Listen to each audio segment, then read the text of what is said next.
everybody, and this is my second video, and welcome to my channel. I'm Katsu, and today this is the first part of the two-part series I planned when I would talk to you about my another collection. This time it's my CDs collection.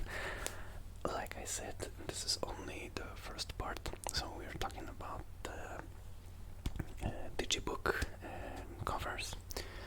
The second part, which would probably be much longer, will be about the channels. So this episode is all about the soft covers, soft sounds, and the other one would be more about hard tapping, creaking, clicking, and stuff like that. So let's get right onto the video, and I'll start from probably the softest of those six. Revival by Victorians, or actually should I call Victorians Aristocrats Symphony, because that was their first original name. Later they changed it, but this album they released as such.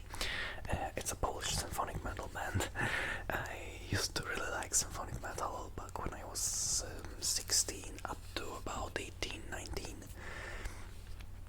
And this album is actually one of my, maybe not most, but definitely in the upper part of my treasures. Because, well, the band is now disbanded, unfortunately. But the album is absolutely great. I think it's still available on YouTube, and if you like symphonic metal, I recommend you give this a listen. But this is not your typical Cyrenia, Alexandria, or other type of band. It's a bit different, way more unique, but actually this is what, to me, make it, and this is what I like the most about this album and this band in general. Later on, they released, I think, 3 or 4 more songs from the album than they were working on further, but never actually released it, unfortunately, because the songs were absolutely good. And also, let's just appreciate how beautiful the cover artwork is.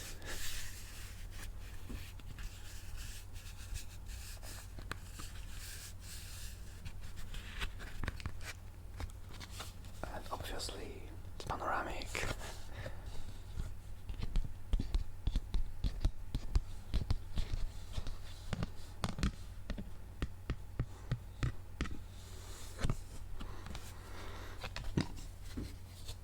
And on the inside, of course, there's the booklet thingy.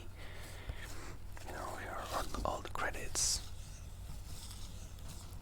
And the album itself on this side. Yeah, so let's check the booklet. Here, when it unfolds like this, and here I have the portraits of the band members. They all go by the nicknames. So this is V, or Mr. V, I think also he was called, but mostly just V. But I think it was spelled like V-I, not just V like V for Vendetta. No, it was V-I. He's the bass player and composer. This one is Otis. He was the guitar player and the lyricist. And his name means no one or nobody in Greek. This is 80s, the singer, and Mr. Nice, the drummer. Also, each of them had like their fantasy character, sort of personality thingy going on, which was also really nice and added them to the immersion. So they were like members of the aristocratic village or something like that. So they were like members of the aristocratic village or something like that it was called. He was like the young aristocrat, hedonist, and your typical, young rich guy in the Victorian era. Otis was an inventor, fascinated with steam technology. 80s was opera singer, diva, born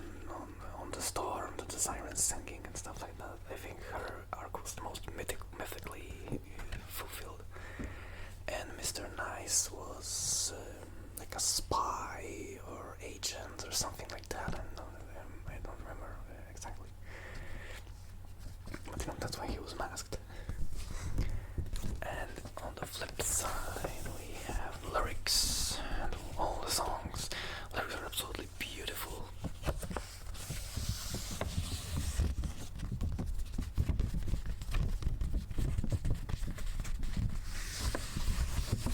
Really, when you're listening, try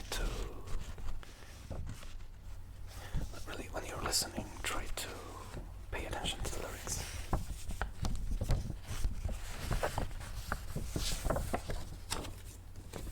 Okay.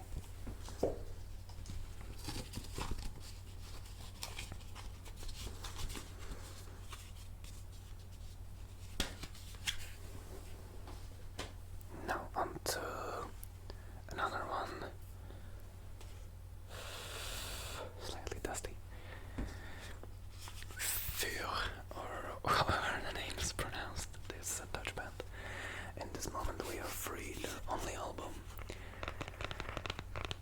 And Vuur was a band formed by Anneke van Giersbergen. Some of you may know her probably. She was, if not, she was a singer in the metal band The Gathering. Later on she went on with her solo career that was more acoustically / pop oriented, but she was also all the time collaborating with some progressive metal masterminds like David Townsend or Ariel Lucasson, for example, with Arian on the albums from his project Arion, and later on they together did the Gentle Storm, about which we will talk later in the video. And after the Gentle Storm ended, she formed this band with the same members. And this is a concept album. Lyrics of every song were inspired by a certain city. So there are My Champion, Berlin, Time, Rotterdam, The Martyr and the Saint, Beirut, The Fire, San Francisco, Freedom, Rio, Days Go By, London, Sail Away, Santiago, Valley of Diamonds, Mexico City, Your Glorious Light Will Shine, Helsinki, Save Me, Istanbul, and Reunite, Paris. Also later on they released a short EP on a vinyl called The Mermaid and the Horseman, when there were 2 more songs. One was I Will Come Back to Love You or something like that, about Moscow, and the other one was Fighter Warsaw, which kind of made me smile. But when I read the interviews with Anneke and she talked about the inspirations, I knew, because she was in Poland several times, and I knew that we were gonna have a song about Poland, because, well, to be honest, say what you want, but all the cities in Poland, like Warsaw, Krakow, Poznań, or Gdańsk, are really beautiful. Okay, this one is a bit plainer compared to the Victorians, but I guess it's still nice. It's a concept album about the city, so the plain grey palette really suits.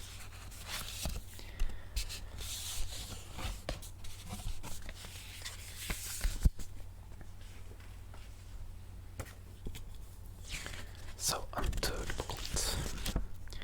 Of course there are lyrics, and it's a beautiful band photo. Honestly, I don't really remember if there are individual photos later on, so if not, we will come back to this picture and I will introduce everybody. They are just lyrics. Nice.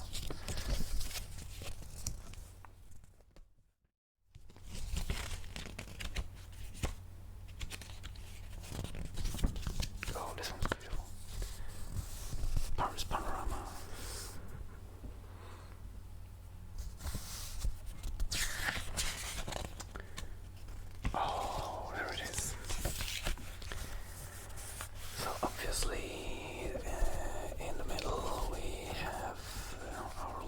is Annika. She is the lyricist and the singer, like I said. Here is Ferry Touchains, or I think that's how his name is pronounced, but I'm not sure. I probably butchered it. He was nicknamed Punto, so that's how I would call him usually. He was playing the rhythm guitar. Here is Johan van Stratum, the bass player. Also, he was really a wild animal on stage. This was really something to. This was really a beauty to watch. Then here we have Shohdotto, the lead guitar player, and he was really quite a shredder. You may know him also from Revamp. Oh, and by the way, Johan also played in Stream of Passion and is part of Arion, just as Ferry. Ferry plays rhythm guitar live on Arion concerts. And last but not least, the drummer Ed Warby, also of Arion fame. But I think he also played in Gorefest, or Gorefest, I don't remember the name, but you'll probably find it anyway. And yeah, you know, he's one of my favorite drummers. So I really, you know, in my life I learned to play a variety of songs, but I simply couldn't play anything I simply couldn't play anything where he would play. And obviously the credits. So that's about a few. Yeah, and unfortunately they are also disbanded. Right now Annika is preparing a solo album. Johan is now playing with Blind Guardian. Ferry came back to teaching.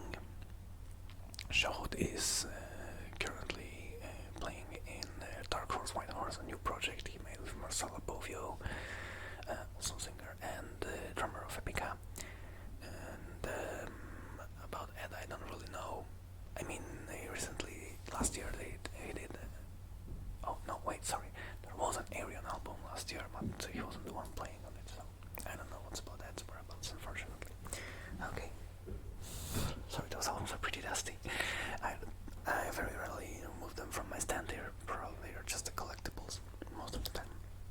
But then again, an album, one of the two albums which we're gonna talk about today that I was gifted by my brother, Cat, somewhere in Poland, live from 2003. Their last official release in the original lineup, with Roman Kostrzewski as the singer, Piotr Luczyk on guitar, Krzysztof Fawcett on bass, and Irena Uszlow on drums. 2 years after they released this, they unfortunately split. Krzysztof Fawcett, I think, retired completely from music. Luczyk is still trying to push the Cats label, but it's going really lame, to be honest. And Irena Uszlow and Roman Kostrzewski set up their own band called Cat and Roman Kostrzewski, you know, copyrights the name and stuff. But I think a few years ago, Love also left, unfortunately. This is a live performance from the Metal Mania Fest in Poland, because, yeah, needless to say, Cat is a Polish band. It's a Polish thrash metal band, but their lyrics are heavily influenced, you know, with a lot of dark stuff, so lyrically wise, you may call them even black metal. So they are sort of like a Venom-ish type of thingy, you know, but honestly, musically wise, they are much better than Venom. And as it is for a thrash metal band, the aesthetics are, well, very specific.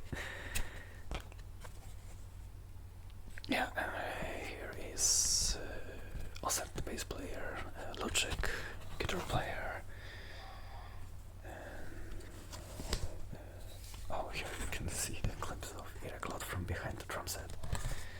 And, well, I guess Romek is hidden behind the album, the disc. Unfortunately not okay.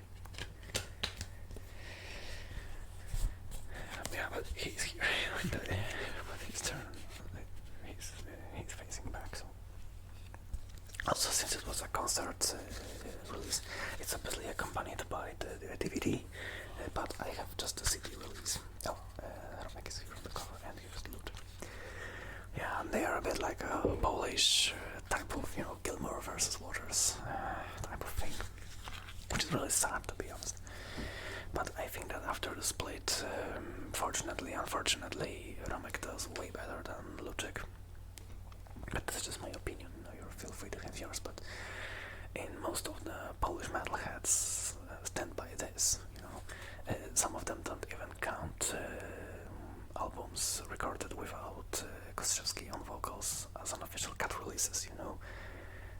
You can find sources when Cat's discography goes all the way from their beginnings in the 80s to this album, and after that it either ends or it's continued with the lineup of Kat and Roman Kostrzewski, their albums released by Kat, just Kat with this logo, because Kat and Roman Kostrzewski has a bit different logo, and released with this logo without Roman on the vocals.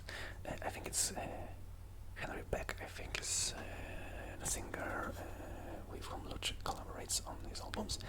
Those two albums, they are Might Cannibals from 2005 and something other that was released like a year or 2 years ago, I don't remember. They sometimes are not even listed as official cut albums. This is pretty funny. So here's the booklet. Oh yeah, here we have the bass player Krzysztof Osset, and he's Roman Kostrzewski, singer.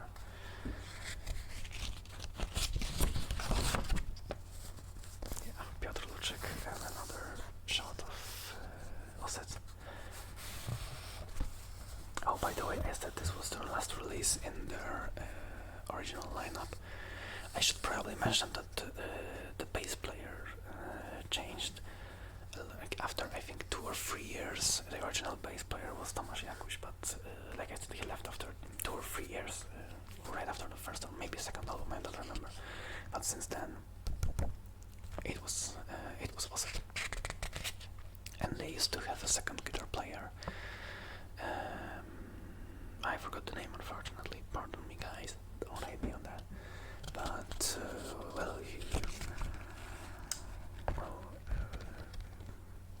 due to different circumstances, he was not a member of Cat at that time. And here we have, more or less everybody.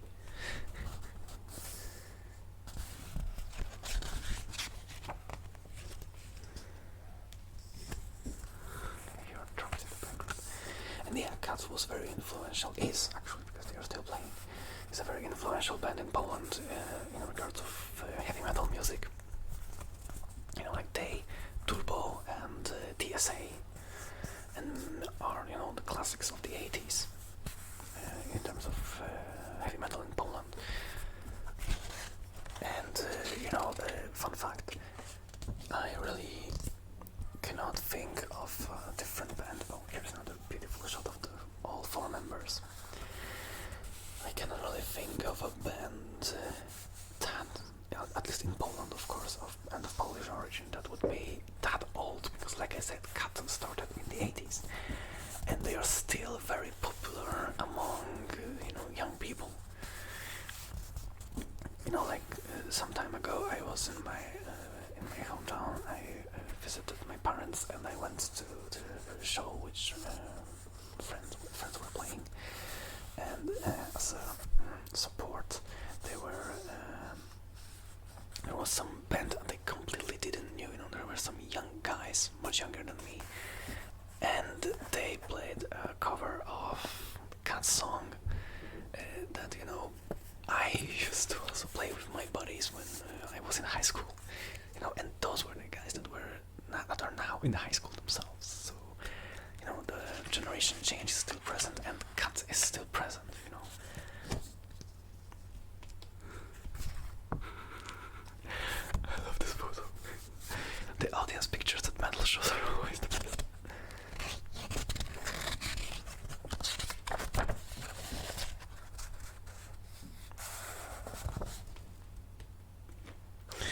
Yeah, this was from the DVD. I don't really know what Luczyk was doing with this bucket.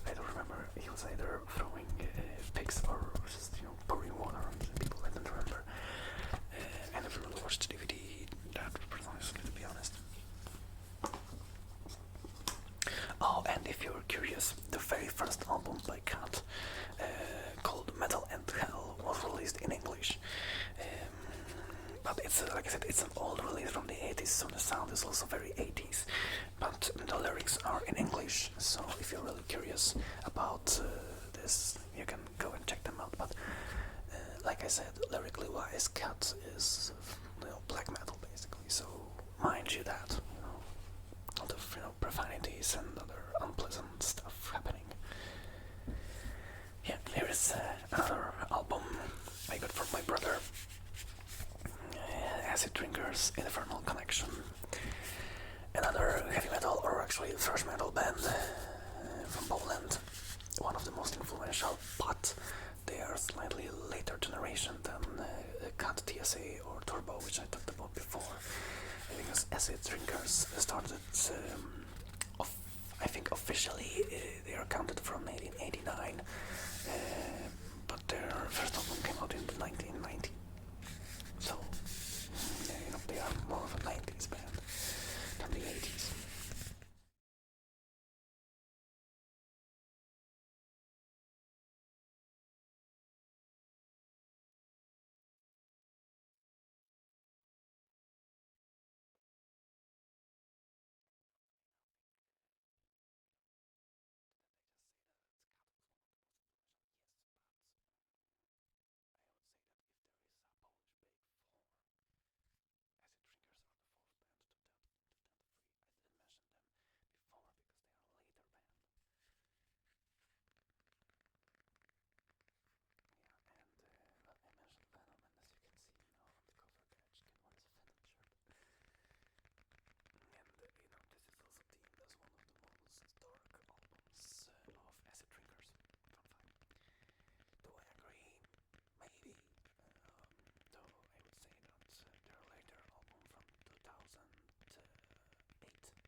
Of Saint Benedict. Well, this is a pretty interesting story here, but maybe I will talk about this while reviewing the booklet. Oh, and by the way, the back cover is also great. It's the same chicken in the Kiss Me Baby shirt. In general, guys from Acid Drinkers are source of many funny anecdotes and stories. Oh yeah, for example, and here we have 4 members. This is the original lineup, by the way. Infernal Connection was one of the last albums they recorded in the original lineup, because in the 1998 the rhythm guitar player and the second singer Lisa left the band. And this is connected to the story of how the Cross of Saint Benedict ended up on a heavy metal album, because Acid Drinkers are not a Christian album by a Christian band by any means. So the story goes like this: Lisa was leading a pretty, let's say, rock and roll life, but at some point, he got converted to Christianity, and he started, he calmed down, because also he was doing drugs, and they were causing him many heart problems. For example, he had some implants in his heart. I don't know how to say them in English, sorry, but like some parts of the heart he is artificial. And he just got converted, he went back to Christianity. Went back, I don't know if he was religious in the first place, but he became more religious. And now is probably one of the most famous people in Poland in regards of Christian metal. He basically created the Polish Christian metal scene, with his bands like 2TM The Free or Luxor Pedal, also very famous. And that was at the time, so this album was created at the time when he was becoming religious. So he just wanted this cross to be on the album. And the members, so here is I'm going to go by their nicknames. So Popcorn, lead guitar player. I think here is Titus, the bass player, singer, and lyricist. And I know, I was such a big fan, and you have to look at the pictures. Yes, because I know how they look more or less right now. Whenever I see their older pictures,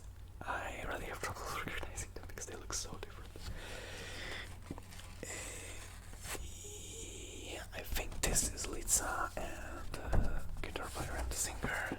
Yeah. And here is Ślimak, literally the snail, drummer. And also, fun fact, Ślimak was also some time ago voted as the most influential Polish drummer. The voting was done by the Drummer magazine, which is like the most important drumming magazine about drums in Poland. It's like a Polish rhythm or modern drummer.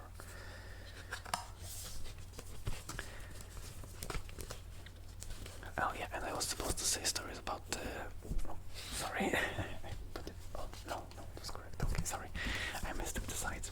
I was meant to say stories about this chicken thingy on the cover. So apparently they bought this chicken and they had to quickly make pictures. They put on the shirts, both of them, and they couldn't agree which shirt to put on. Because I think Litsa wanted Kiss Me Baby and Titos wanted the Venom shirt, or the other way around. I don't remember, because those two were basically like two leaders. And so in the end they took both pictures, and just one and whatever combination, one picture was going on the front cover and the other picture was going on the back cover. And that's what we got right now. Yeah. And now on to two of the last albums. I serve the horror show, the album that got me into I Starve. Well, why this one? Well, because the last song is the Phantom Opera Ghost, and I love everything that has anything to do with the Phantom of the Opera. And well, the album is just like what it says, it's a horror show.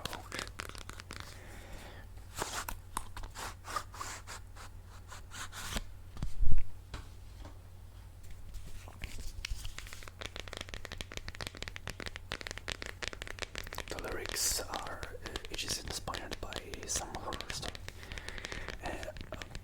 And also it features beautiful artworks inside, like seriously. Let's get into it.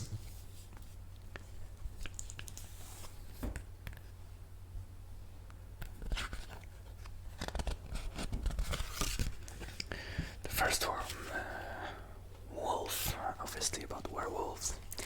Oh, and also this picture I really like, basically everyone gathered. The Huey and the Wolf, the werewolves. Oh, I should probably mention that it's this album from 2001, so,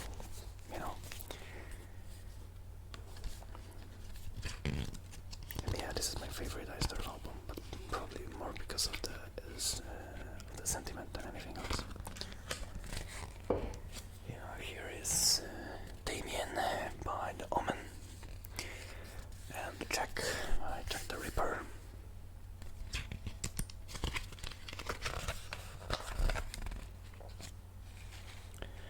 Ghost of Freedom. This one I don't really know what it was inspired by, so if any one of you knows, hit me up in the comment. And here's Infotep, Pharaoh's Curse, obviously the Mummy. And here we have all the members: Matt Barlow, singer and lyricist; John Schaffer, rhythm guitar player and second lyricist. And I have to admit that I don't really recognize anyone else in this lineup. Sorry, I'm a young I Starve fan, and I know mostly the current lineup.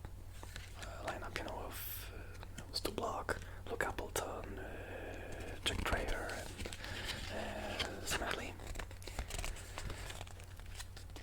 Jekyll and Hyde here, obviously, self-explanatory. And Dragon's Child, again, I'm not really sure what it is about. I think maybe like the Swamp Thing, I'm not sure. Frankenstein and Dracula, again, pretty self-explanatory. And the grand old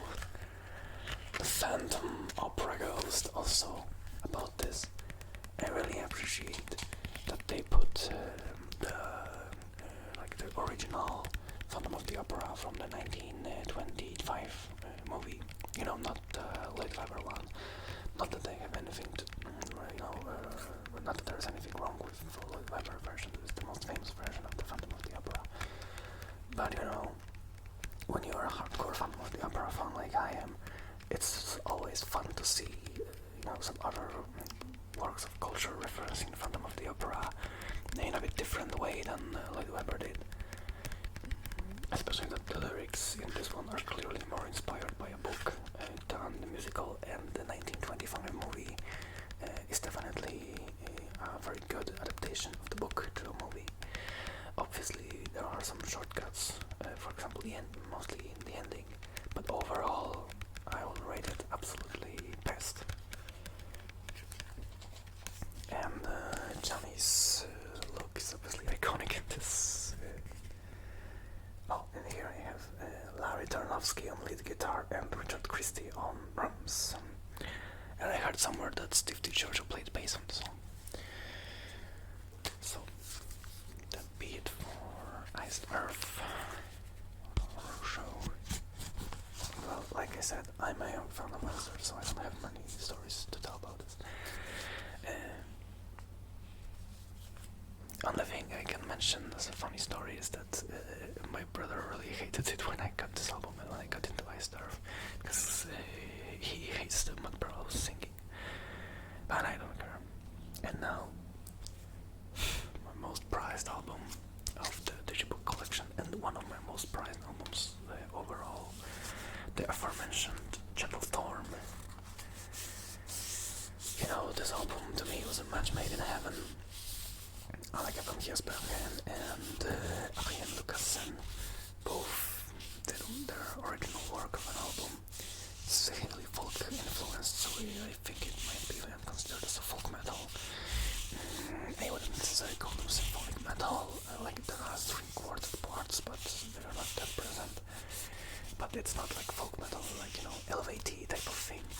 They're more inspired by the Dutch Golden Age, also in music. So it's like somewhere in between symphonic, neoclassical, and folk metal.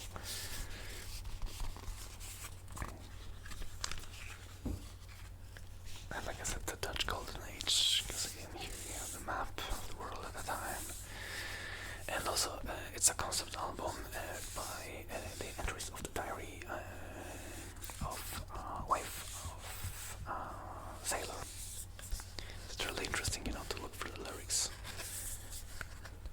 And what I really like is that it's basically a double release. So you have a gentle version, which are more acoustic-like songs, and you have the Storm version, which is more metal. That was really awesome, but it's not the first time Arian did something like this. His rendition of the two Arian albums, one Arian album, the Final Experiment, also had the semi-acoustic versions of the songs on the bonus audio CD. And even before that re-release, when he did, what was that called? The Dream Sequencer double album. One was more synth-oriented and one was more metal-oriented, because, like he said, he realized that he has two types of fans. Ones that are more into prog and electronic music, and the other ones that are more into metal. And probably same thing was with this album. He realized that he will have some people liking the acoustic side more and some people liking the metal side more, so he probably did the same thing here. Yeah, okay. Let us look through the booklet. Yeah, and in the back here we have the track list.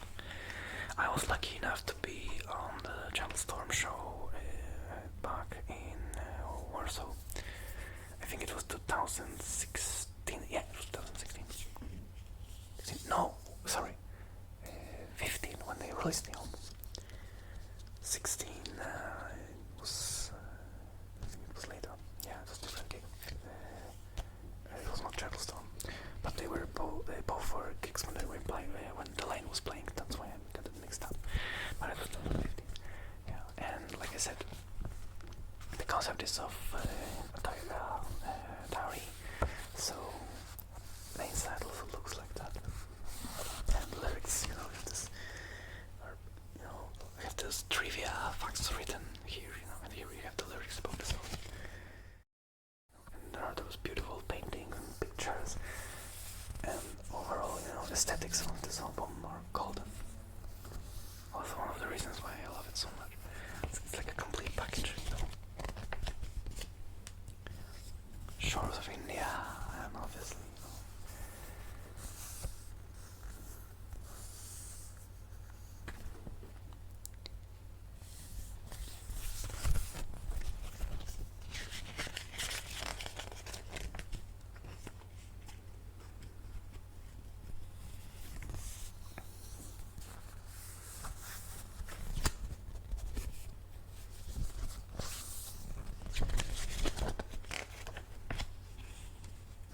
sorry I'm not speaking much, but, well, this is something that you should really get your hands on if you can, because all the trivia facts and the lyrics are so beautiful, and if I were to read them, this would be like totally another video. So again, feel free to hit me up in the comments if you want the lyrics reading from this album, or the trivia reading actually, because the lyrics are available, but the trivia is not.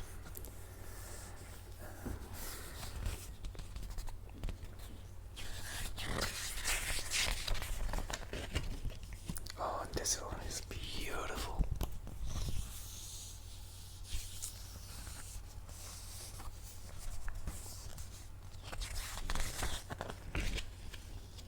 And epilogue.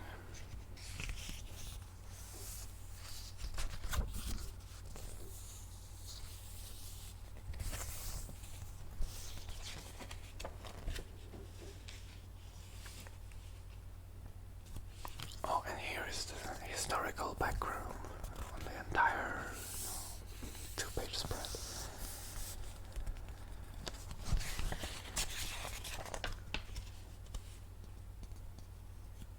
Oh, and here is again, some timeline, I think.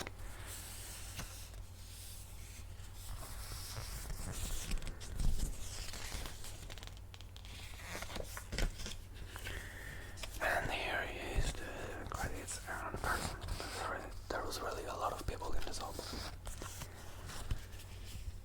So like I said, Anneke van Kiesbergen did vocals, Arjen Lucas and electric and acoustic guitars, acoustic bass guitar, banjo, mandolin, percussion and hammer tools. Ed Warby, drums, Rob Snyder's percussion, Anneke's husband by the way. Sharon Cousins, he basically recorded all the woodwinds. Johan van Stratum, electric bass. Ben Mathod, violins. Maaike Peters, cellos. Joost van der Brek, grand piano. And those are like, golden theme for Arjen. He recorded many albums with these people. I think from like 2011 to up to a current album, to Transitious. Most of the time, those are these people. And then there are many other guests. I think it's Hinson with the double bass. For example, Timo Sommers on guitar solo in Art of Amsterdam. Michael Mills, Irish Bouzouki, many other people. I'm not even gonna read them.